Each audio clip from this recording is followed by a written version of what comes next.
आज निर्मला सीतारमण जी ने, तो देश की फाइनेंस मिनिस्टर या वित्त मंत्री हैं, उन्होंने अपना बजट पेश किया। लोगों को इस बजट से बड़ी उम्मीदें थी। उम्मीद क्यों ना हो, हर बजट से उम्मीद होती है, पर क्या ये उम्मीदों पे खरा उतरा? मैं बोलूंगा एक तरह से जो आम लोग हैं, आम जनता है, उनके लिए बजट फुस निकला, बिल्कुल फुस। इसमें कुछ नहीं था। शोर शराबा तो बहुत होता है, आप देखिए, पर निकला क्या? कुछ नहीं।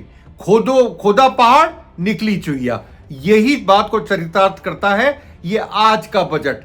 आम आदमी कुछ नहीं, क्योंकि पहले ही 12 लाख की लिमिट पे आप बैठे हो। खैर, इसको थोड़ा डाइसेक्ट किया, इसको अपन थोड़ा अंदर से समझने की कोशिश करते हैं कि आखिर इस बजट में क्या नहीं मिला। क्या मिला ये तो लोग बहुत बोलेंगे, पर क्या नहीं मिला? और क्यों शेयर मार्केट एक साथ करीब 960 से 1000 पॉइंट के बीच में लुढ़क गया?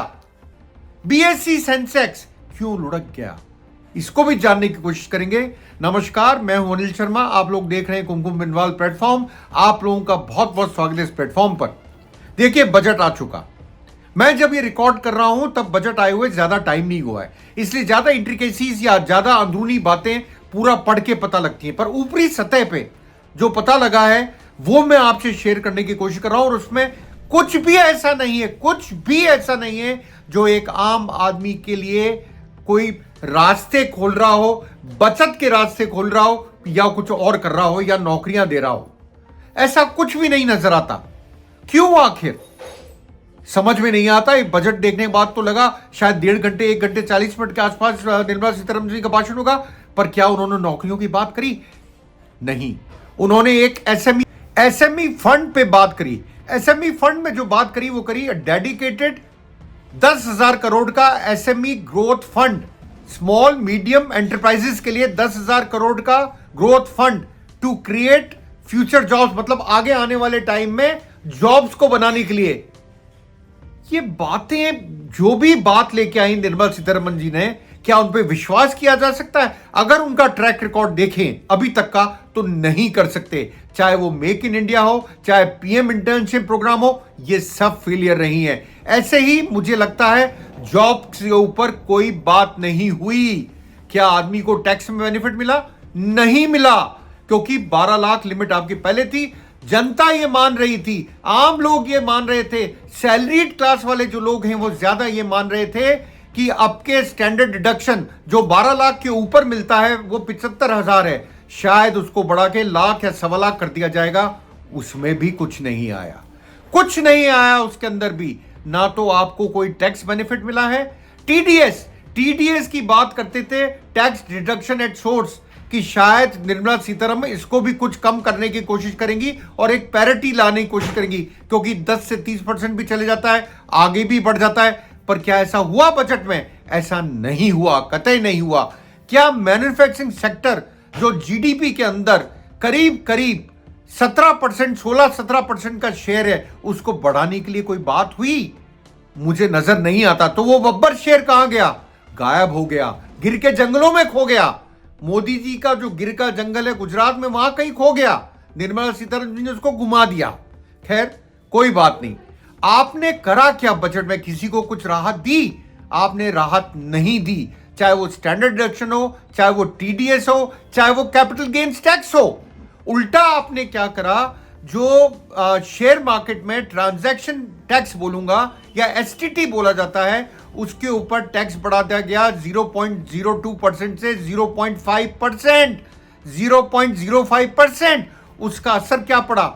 आज के दिन में ही लाखों करोड़ों रुपए, आपको फिगर नहीं दे सकता क्योंकि बाद में पता लगेगा, पर लाखों करोड़ रुपए जनता के सुआ हो गए।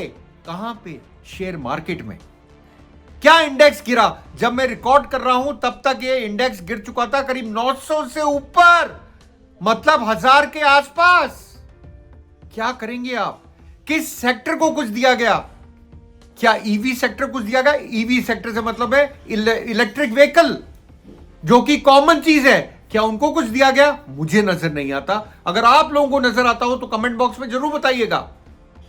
क्या होगा? ना नौकरियां, आपको पता है नौकरियों की कितनी सख्त जरूरत है इस देश को, और नौकरियां कब मिलेंगी? जब मैन्युफैक्चरिंग सेक्टर बढ़ेगा। तो आपने मैन्युफैक्चरिंग सेक्टर को क्या दिया? कुछ नहीं।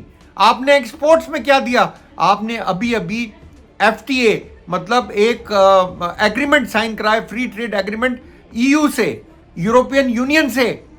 तो क्या आप उसमें कुछ आपको उससे में फायदा होता हुआ नजर आ रहा है? देखिए उसमें बहुत टाइम लगेगा, ईयू का मदर ऑफ ऑल डील्स में बहुत टाइम लगेगा, क्योंकि सप्लाई चेन भी बनानी पड़ती है। आपने उस पर कोई बात नहीं करी। आपने यह भी नहीं बताया कि 8th पे कमीशन, जो कि जनता को सीधे, सरकारी कर्मचारियों और पेंशनर्स को सीधे असर डालता है, वो कब तक आएगा? इस बजट में आपने उसके बारे में भी मेंशन नहीं करा।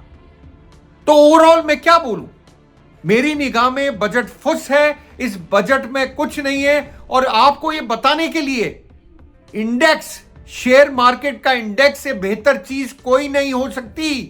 वो लाल है, लाल लाल हो रहा है। सारे देश के जो लोग हैं जो शेयर मार्केट में इन्वेस्ट करते हैं, उनमें त्राहिमाम बच गया है। ये तो एक बात बोली। चांदी और सोना क्या तेज रफ्तार से बढ़ा? क्या सरकार ने उसके ऊपर टैक्स कम करा? नहीं करा। लोगों को उम्मीद थी 6% है, शायद वो कम करके 4% किया जाएगा, नहीं करा गया। तो आखिर आप बताइए, इस बजट में एक नॉर्मल आदमी को क्या मिला? कुछ नहीं मिला। बिल्कुल फुस बजट, जिसके अंदर आदमी सिर्फ देखता जा रहा है, हाथ जोड़ रहा है, कुछ तो दो, पर उसको नहीं मिला। कॉरिडोर्स की बात करी गई, बड़ी बड़ी बातें करी गई, पर जनता के बेनिफिट की बातें, देखिए मैं हर समय बोलता हूं, ये जो बजट पढ़ा जाता है, ये आगे की बातें तो बहुत करता है, पर क्या उस पर इंप्लीमेंटेशन होता है? मैंने आपको 2 बड़े एग्जांपल दिए, make in India, PM internship programme, दोनों जो हैं वो बड़े फेलियर हुए। लोगों को पीएम इंटर्नशिप प्रोग्राम में उम्मीद थी कि अब के निर्मला सीतारमण स्टाइपेंड को बढ़ाएंगी, वो भी नहीं बढ़ाया गया। लोगों को 5,000 रुपए स्टाइपेंड मिलता है मंथली पीएम इंटर्नशिप प्रोग्राम में। वो बाहर जाके कैसे नौकरी करेगा, कैसे रहेगा? वो भी टियर 1 टियर 2 सिटीज में मिलता है ज्यादातर, क्योंकि वहां यूनिट्स होती हैं। कैसे खाएगा, कैसे रहेगा? ये लॉन्च करने से पहले क्या पता नहीं था? और क्या इस बजट में उसको नहीं डालना चाहिए था? मैं बोलूंगा इससे ज्यादा पीएम इंटर्नशिप प्रोग्राम का फेलियर आप नहीं देख सकते। और इसीलिए मैं बोल रहा हूं, एसएमई ग्रोथ फंड की जिन्होंने बात करी, 10,000 करोड़ की बात करी, नौकरियों की बात करी, स्किल की बात करी, क्या ये योजनाएं सफल होंगी? पुराना ट्रैक रिकॉर्ड देख के तो लगता है असफल रहेंगी। और ये बजट अंत में बोलूंगा बिल्कुल फुस रहा। इसने किसी का भला नहीं करा, इसीलिए शेयर मार्केट बिल्कुल डूब गया। मिलता हूं जल्द अपने नए वीडियो के साथ। आप लोगों का बहुत बहुत धन्यवाद कुमकुम बिनवाल प्लेटफॉर्म से जुड़ने के लिए। आप फॉलो कीजिए, लाइक कीजिए, सब्सक्राइब कीजिए और ऐसे ही देखते रहिए कुमकुम बिनवाल प्लेटफॉर्म को। शुक्रिया।